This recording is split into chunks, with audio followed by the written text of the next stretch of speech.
அந்த கடையில வரைக்கும் வராகவதாரம் பூமி தேவிய அசுரன் கொண்டு போய் விழிக்கும் பொழுது வராகனாக போய் உத்திரகாசிவராகன்னு பூமியை தூக்கின்னு வந்தார்.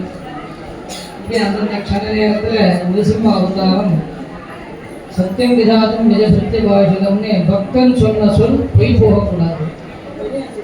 அங்கே இருக்கானா அங்கே இருக்கானா அங்கே இருக்கானா அங்கே இருக்கானா நான் கடைசியில் பிரகலாதன் என்ன சொன்னான், உன்னிலும் உடல் என்னிலும் உடல் அப்படின்ட்டு சதக்கூற்று ஒரு கூறி சதக்கூறிட்ட கூற்றிலும் உடல் அப்படின்னு உன்கிட்டே இருக்கான் என்கிட்டே இருக்கான் எல்லாட்டையும் இருக்கான். அதை காட்டிலும் அணுவையும் 100 கூறா போட்டால் அதுக்குள்ளேயே இருப்பான், அவன் தான் இருக்கான்னு சொல்லிட்டான். அப்போ அந்த சமயத்தில் இந்த தூணத்தட்டை அலர்தட்ட தூணை அவன்தட்ட அங்கே வாலிபர் சிங்க உருவார் அப்படின்னு சிங்க உருவத்தோட அந்த க்ஷண நேரத்தில் வந்தார். ஹிரண்யனை சம்ஹாரம் பண்ணினார், பிரகலாதனை அனுக்கிரகம் பண்ணினார், மறைஞ்சிட்டார்.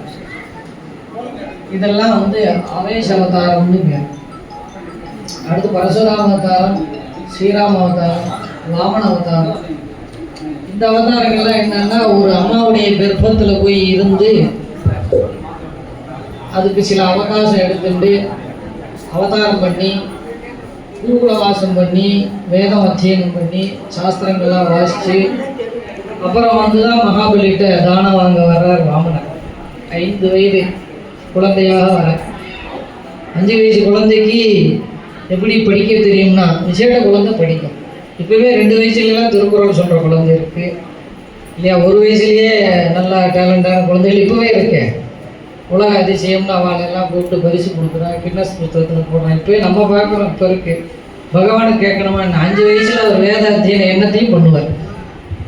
அதனால் 5 வயது வரைக்கும் வளர்ந்து வந்தார் வாமனர். பரசுராமர் அதே மாதிரி வயசாகி பலகால இருந்தார். பரசுராம அவதாரம் ஹிருதயுகத்தில் கொண்ட அவதாரம். திரேதாயுக ராமாயண காலத்திலையும் பரசுராமர் இருக்கார், துவாபர கண்ணன் காலத்திலையும் பரசுராமர் இருக்கார். அப்படி ஒரு அவதாரம். இந்த அவதாரங்கள்லாம் என்னன்னா